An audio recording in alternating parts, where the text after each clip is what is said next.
In this video, I'm going to show you how to install Google Photos on your iPad as well as back up your photos and videos.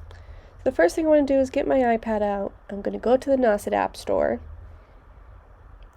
Just takes a second to load.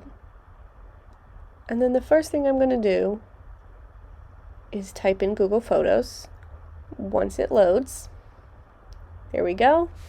So Google Photos.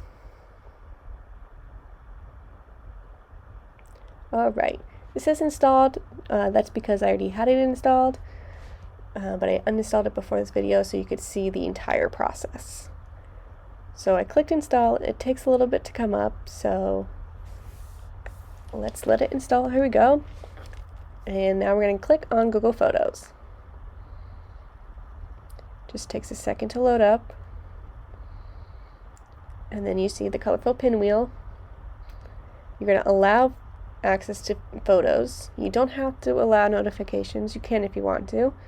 And then you're going to sign in with your Nauset school email. And you're just going to let it back up. And when it's done backing up, you'll see a little check mark at the top. There we go. It's backed up. Have a great day.